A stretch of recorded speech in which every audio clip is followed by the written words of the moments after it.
আসসালামু আলাইকুম। Hello everyone, কেমন আছেন সবাই? আশা করি সবাই ভালো আছেন। আমিও আছি আলহামদুলিল্লাহ। আপনাদের দোয়ায় অনেক ভালো।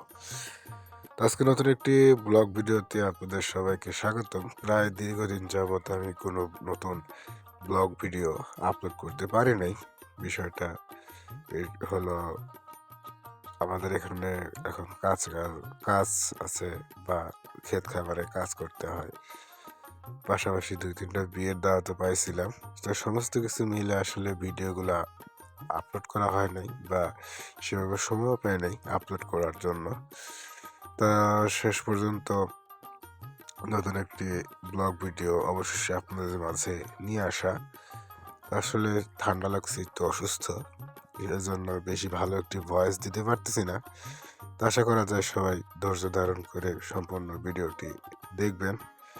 আর বিষয়টি তেমনটাও গুরুতর না।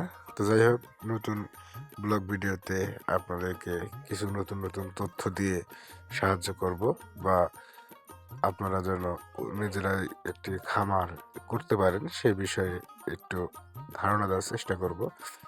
তো দেখতেই পাচ্ছেন যে স্ক্রিনে মুরগির বাচ্চা, এখানে ব্রয়লার প্লাস লেয়ার দুই ধরনের মুরগির বাচ্চাই আছে।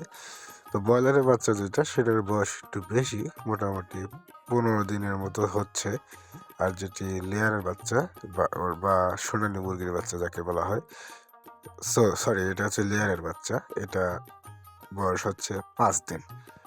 তো যেহেতু শীতের সময় 24 ঘন্টা হিটে রাখতে হয়, প্লাস ওষুধপাতির ব্যাপার আছে, ট্রিটমেন্টের ব্যাপার আছে। তো সবকিছু মিলে ভালোই, মুরগির বাচ্চাগুলো পেলে ভালোই লাগে। যখন তারা খায়, খাওয়াটা দেখতে খুব মজা লাগে। আবার যুদ্ধ করে, মারামারি করে।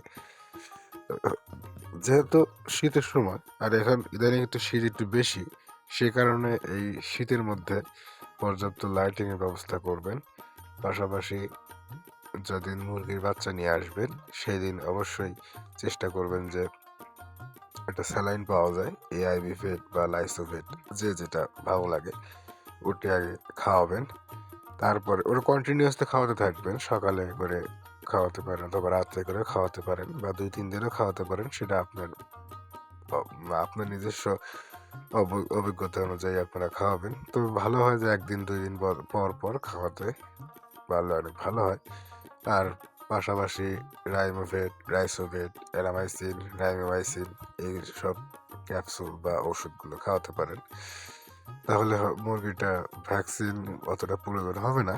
যদিও বেশি করে পালেন, যদি ধরেন যে 15-20টা উপরে যদি পালেন বা 50টা 100টা যদি পালেন, সেক্ষেত্রে হয়তো বা ভ্যাকসিনের ব্যবস্থা করতে পারেন। ভ্যাকসিনের দাম অনেক, 800 টাকার মতো। তা যাই হোক, ভ্যাকসিনের বিষয়টা না বলাই ভালো। তো আজ এই পর্যন্তই, আর বেশি কথা বলবো না।